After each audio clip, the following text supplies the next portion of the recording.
Oke, kita langsung saja ke pokok permasalahannya ya. Apa yang sebenarnya sedang terjadi dengan pasar properti di Tiongkok? Jadi begini, ini bukan sekedar pasar yang lagi lesu terus nanti pulih lagi. Bukan. Apa yang kita saksikan ini jauh lebih dalam. Ini adalah keruntuhan total dari sebuah model ekonomi yang udah jadi andalan Tiongkok selama 3 dekade terakhir. Krisis ini juga bukan disebabkan oleh satu hal tunggal. Anggap saja ini kayak perfect storm atau badai yang sempurna. Ada populasi yang terus menyusut, ditambah serangkaian kebijakan pemerintah yang salah langkah dan retakan-retakan di fondasi ekonomi yang sebenarnya udah lama ada. Nah, semuanya bertabrakan di waktu yang bersamaan. Pertanyaannya sekarang, kok bisa sampai separah ini? Untuk benar-benar paham kenapa bisa runtuh, kita perlu mundur sedikit dan lihat bagaimana gelembung raksasa ini justru sengaja dibangun selama 30 tahun.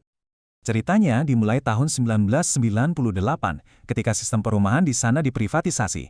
Tiba-tiba, rumah itu bukan lagi sekedar tempat tinggal, tapi berubah jadi aset investasi. Dan bagi kelas menengah Tiongkok, properti jadi satu-satunya investasi yang dianggap paling aman sekaligus paling menguntungkan. Ledakan properti ini didorong oleh 3 kekuatan besar yang jalan barengan. Pertama, ada pemerintah daerah yang dapat pemasukan utama dari jual beli tanah. Kedua, ada tekanan sosial dan budaya yang kuat banget, di mana punya rumah itu jadi syarat buat nikah dan bangun keluarga. Dan yang ketiga, gelombang urbanisasi terbesar dalam sejarah manusia. Nah, para pengembang properti ini menjalankan model bisnis yang luar biasa berisiko. Istilahnya itu operasi sepeda. Coba bayangin orang naik sepeda, kan harus terus dikayuh biar nggak jatuh. Ya kayak gitu, mereka terus-terusan pinjam uang baru buat bayar utang lama, dan uang DP dari pembeli dipakai buat modalin proyek berikutnya. Sistem gali lubang tutup lubang ini cuma bisa jalan kalau harga properti naik terus, tanpa henti. Lalu, tiba-tiba, musiknya berhenti. Serangkaian salah perhitungan kebijakan dari pemerintah pusat jadi pemicunya. Ibaratnya, retakan-retakan yang udah ada itu langsung berubah jadi jurang yang dalam.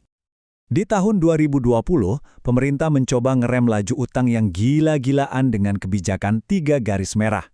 Niatnya sih baik ya, mau mengurangi risiko, tapi caranya itu terlalu mendadak dan kencang. Keran kredit tiba-tiba ditutup rapat, dan akibatnya perusahaan raksasa kayak Evergrande dan Country Garden langsung kehabisan napas dan kolaps. Situasinya jadi makin parah gara-gara kebijakan Zero COVID yang melumpuhkan ekonomi dan bikin konsumen jadi nggak percaya diri. Ditambah lagi, pemerintah punya 2 tujuan yang saling bertentangan. Mereka mau ngurangin jumlah rumah kosong yang banyak banget, tapi di saat yang sama, mereka nggak mau harga rumah anjlok. Ya, itu kan misi yang mustahil. Tapi, di balik semua angka dan kebijakan yang rumit ini, ada dampak kemanusiaan yang sangat nyata dan besar. Krisis ini bukan cuma soal laporan keuangan perusahaan, tapi tentang nasib jutaan keluarga biasa. Coba deh, lihat angka ini. Buat keluarga rata-rata di Tiongkok, 70% dari total kekayaan mereka itu adanya di properti. Jadi bisa dibayangin kan, ketika pasar properti ambruk, yang hilang itu bukan cuma investasi, tapi tabungan seumur hidup, warisan, dan harapan untuk masa depan mereka juga ikut lenyap. 100 juta. Itu adalah perkiraan jumlah rumah yang nggak terjual atau mangkrak di seluruh Tiongkok. 100 juta unit. Itu cukup untuk menampung seluruh populasi Jerman loh. Dan sekarang unit-unit itu cuma terbengkalai begitu saja. Nah, kelebihan pasokan yang luar biasa besar ini akhirnya menciptakan fenomena yang kita kenal sebagai kota hantu. Bayangkan, kota-kota modern yang lengkap dengan gedung pencakar langit yang megah, tapi hampir nggak ada penghuninya. Sepi. Anjloknya pasar properti ini benar-benar menghancurkan impian kelas menengah di sana. Ini membuat kecemasan mereka terhadap 3 gunung besar. Begitu mereka menyebutnya, jadi makin parah. 3 gunung itu adalah beban biaya pendidikan, perumahan dan kesehatan yang makin hari makin gak terjangkau. Akibatnya apa? Keputusasaan yang meluas, terutama di kalangan anak muda. Muncullah gerakan-gerakan sosial seperti tangping atau berbaring datar. Ini semacam protes pasif, di mana mereka menolak ambisi dan kerja keras karena merasa, ya buat apa? Toh nggak ada lagi jalan menuju sukses. Semua ini akhirnya membawa kita ke pertanyaan terbesar. Apakah krisis ekonomi sebesar ini bisa mengancam stabilitas rezim politik yang sedang berkuasa di Tiongkok? Kalau untuk saat ini jawabannya mungkin tidak. Rezim punya cengkraman kekuasaan yang luar biasa kuat, lewat aparat keamanan, kontrol total dari partai, pengawasan massal di mana-mana, dan kendali ketat atas informasi dan aliran uang. Revolusi besar-besaran itu sulit banget terjadi dalam kondisi kayak gini. Tapi, kalau kita lihat jangka panjangnya, ceritanya bisa jadi beda.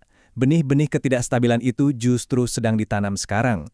Pemerintah daerah yang diambang bangkrut, kualitas layanan publik seperti kesehatan dan pendidikan yang menurun, kelas menengah yang kehilangan harapan, dan anak-anak muda terbaiknya yang memilih kabur ke luar negeri. Semua ini menggerogoti fondasi sosial dari dalam. Dan disinilah kita sampai pada skenario yang paling mungkin terjadi. Bukan keruntuhan politik yang heboh dan dramatis, tapi sebuah destabilisasi senyap. Ini adalah proses pembusukan yang pelan-pelan, bertahap, di mana vitalitas dan semangat bangsa itu terkikis sedikit demi sedikit dari waktu ke waktu. Jadi, untuk merangkumnya, Tiongkok ini nggak sedang menghadapi satu krisis, tapi 4 krisis sekaligus dalam waktu bersamaan. Mesin pertumbuhannya macet, kekayaan warganya rusak parah, keuangan pemerintah daerahnya ambruk, dan yang paling parah, krisis demografi yang sifatnya permanen dan nggak bisa dibalikan lagi. Kombinasi mematikan dari semua faktor ini, terutama populasi yang terus menyusut, artinya Tiongkok secara struktural sudah tidak mungkin lagi bisa kembali ke model pertumbuhan berbasis properti seperti dulu. Pesta itu sudah benar-benar usai. Dan ini meninggalkan kita dengan pertanyaan paling krusial. Bukan cuma buat masa depan Tiongkok, tapi juga untuk kita semua, untuk ekonomi global.